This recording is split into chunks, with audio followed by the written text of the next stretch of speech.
So as we look into the NFC South, I'm going to start first with the New Orleans Saints. The Saints.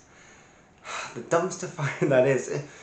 And then, so again, you have Mickey Loomis. Mickey Loomis again, still the GM of the Saints. Still assembling these teams 12 years later. And it feels a lifetime ago since the days of Drew Brees and Sean Payton for a number of years ago, and then you've got Dennis Allen in that time. Now you got Keelan Moore as your head coach from the Eagles, the former offensive coordinator from the Eagles.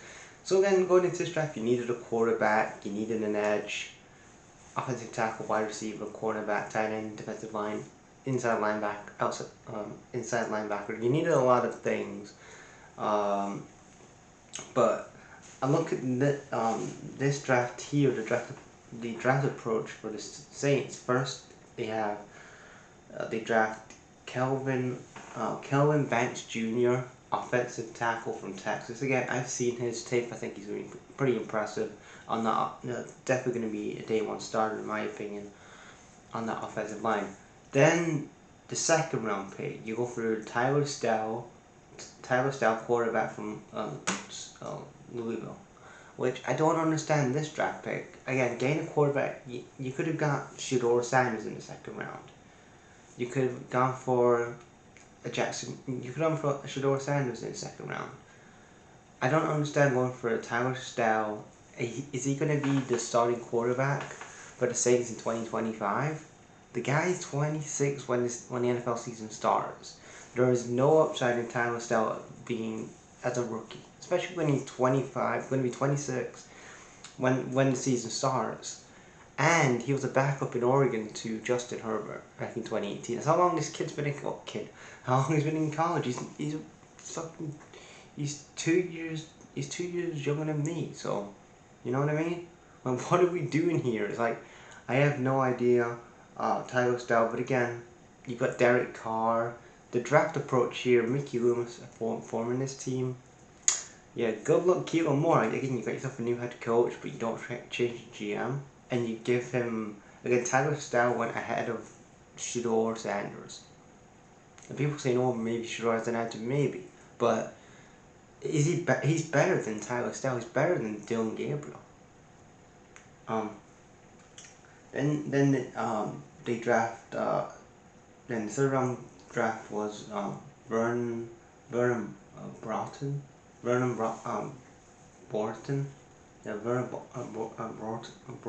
defensive tackle from Texas. Then Jonas Stanker, safety from Virginia. So again, what I like here is that he was on that defensive side of the ball again here with Vernon Borton and Jonas Stanken. Then you go back to the defense side of the ball in the fourth round for Danny Stoltman, linebacker from Oklahoma.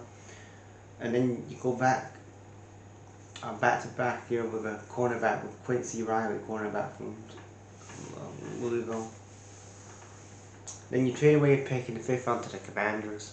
Then you actually get a weapon on that running back side thing. I know you have Chris Olave, and you have, you don't have much weapons on there. You have Juwan Johnson, and you have Chris Olave. Not many options on the offensive side of the ball. So again, what I like here is that you got Devin Neal, running back.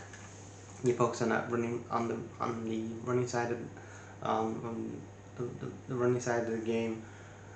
Running the ball. So you got Devin Neal, running back from Kansas. Then you trade away a pick to the Eagles. And then the last couple of 7th round picks here were Malik Manitoba, tight end from UCLA, and then Farley Diggs, defensive end from Syracuse. And now look at the Saints. Like they've taken 3. They've tried to fix this offensive line in the last 4 drafts in the first round, and they still haven't fixed it because of this GM Mickey Loomis. He doesn't know what the fuck he's doing. For my draft year for the Saints though, for the New Orleans Saints, I'm going to say it's a 5 out of 10. It's not a good draft. Again, Calvin Banks Jr. I think he's a good addition, but he's going to have to protect a 26-year-old injury-prone quarterback. It's not, for that, it's just 5 out of 10. I'm not a fan of it at all. Then we move on to the Saints here, and the Saints, again, the whole thing going into, not to the Saints, moving on to the Panthers here. The Panthers, Carolina Panthers, the one thing they need to work on, especially weapons around the defense side of the ball, especially the offense side of the ball, with you know, Bryce Young being in his 3rd year now. So it's on Bryce Young now, no excuses for anybody now. It's again, it's put up or shut now for Bryce Young, and if Bryce Young doesn't perform, then 2026 you'll probably have to look at another quarterback. But you look at this here, the Panthers, first pick they had Tatarian McMillan. I have Scott in my channel. I'm a big fan of him. I'm a fan of him. I think he's definitely going to be a starter for this Panthers team. But you got Tatarian McMillan, T-Mac, wide receiver from Arizona. Then you trade a pick to Bears football, because part of that DJ Moore trade a number of years ago. Then you draft in the 2nd round again. You draft Nick Sorton from Texas A&M, and I think really some of these edge rushers from Texas A&M. Now you look at Shamar Stewart. I think he was drafted. Shamar Stewart, Shamar Turner were drafted way too early, I thought, from Texas A&M. But you get Nick Sorton, who I think again he's a good edge rusher. He comes in to beef up that defensive side of the ball, which is definitely what they needed. And then they go in again for Princely Anaquan. I don't know how to say his life, but he's defensive end from Ole Miss. And then they trade a couple picks here to the Patriots. Yeah, they traded they traded a couple picks to the Patriots in Denver in round 3 and 4. Then they go back on the draft board again at round 4 again, when they get Trevor Etienne, running back from Georgia. Again, you get another weapon for Bryce Young, and then you go for Cam Jackson. Cam Jackson, he's a defensive tackle from Florida. Again, looking at Nick Sorton, he's going to be a good partnership, I think, with Nick Sorton on that defensive side of the ball. Then Latham Ransom, safety from Ohio State.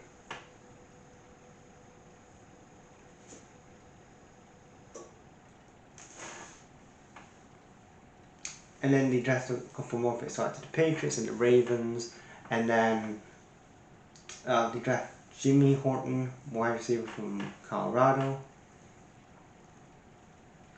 and then the Broncos and the Chiefs get some drafts. So overall, I like this draft approach of again getting some more bodies on that defense side of the ball, getting more weapons on the offense, especially for Bryce Young. I'm gonna say 6.5. I'm gonna say. I think it's a pretty decent draft for them. But you look really at the weapons around on the offensive side of the ball for the Panthers. They have Chuba Hubbard, they have Rico Dow, Tatarian McMillan, they have Xavier,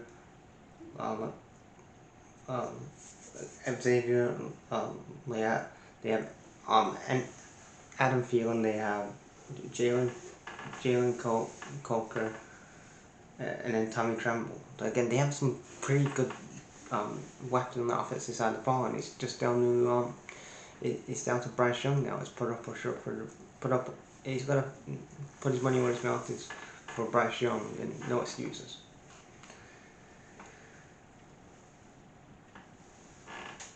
Then we go into the Falcons here. Now again, the Falcons, one thing I did like was the acquisition of Jalen Walker, the linebacker from Georgia. Again, I was seeing people sleeping on Jalen Walker. I think a couple of draft like mock drafts I was seeing where people having him in the 3rd round. I'm like, people sleep on him a bit, but get him in the 1st round, 50th overall, that's a steal. I think that he's going to be definitely a linebacker one for the next 5 to 10 years. Then James Pierce. I wasn't really impressed with James Pierce personally. I think there was a lot better defensive ends that you could have gone for ahead of him. I think a couple times when I saw him on tape, he wouldn't stay on his feet. He was very sloppy on his pad level. I wasn't really impressed with him too much, but here he is, James Pierce Jr. getting drafted defensive end, 2nd overall, or 1st overall. And then the 2nd round, they traded a pick to the Rams and the Patriots in the 2nd and 3rd round, and then again to the Eagles. Then they go for Xavier Watts, safety from Notre Dame. Billy Bowman, safety again, so they draft 2 safeties in this draft class from Notre Dame and Oklahoma respectively. Then they didn't have a 5th round pick, so 6th round pick, they traded that away to the Rams. And then 7th round pick, they drafted Jack Nelson, offensive tackle from Wisconsin. And then a few more trades to the Eagles and to the Rams. Overall, I'm going to give it a 7 out of 10. Wasn't a bad draft. They addressed the additions that they needed to address. They didn't get a cornerback, I don't think. But yeah, I think overall, it's not a bad draft. I like the addition of Jalen Walker, so that's a win. Then you got the last team in the NFC South. We're going to look at the Tampa Bay Buccaneers. Now going into the Buccaneers draft, they needed more kind of additions on that defense side of the ball, like linebacker, edge, safety, cornerback. So Emeka,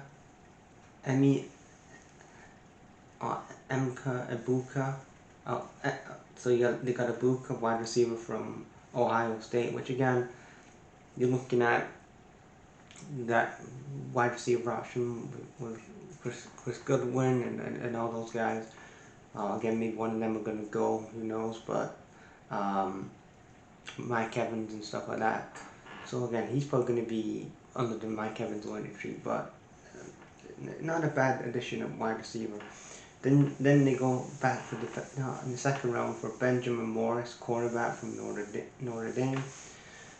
And then 2 back-to-back cornerbacks here, Jacob Parrish, cornerback from Kansas City State. And then you go for an outside linebacker in the 4th round, David Walker, outside linebacker from Central Arkansas. Then in the 5th round, they draft again, beef up a defense side of the ball, especially with defense minded coach. They go for Elijah Roberts, defensive end from SMU. And then they trade a pick to the Lions in the 6th round pick. And then the last pick, they work again on the offensive side of the ball with Tez Johnson, wide receiver from Oregon. Again, beefing up that offensive core. But again, they went into this draft beefing up that defense side of the ball, which again last season, they was lacking on especially the defense side of the ball. They needed some more additions in there. But yeah, guys, that is my NFC South grade. I'm gonna give the Tampa Bay Buccaneers, I'll give them a 6.5, I guess. Again, Mbuka, I think at wide receiver is a good addition. I'm interested to see him. I think Benjamin Morris at cornerback. I think they're two good. I think especially Mbuka. I'm impressed to see what happens with Mbuka on the offense, and then Benjamin Morris, see what he can do in this top bowl system.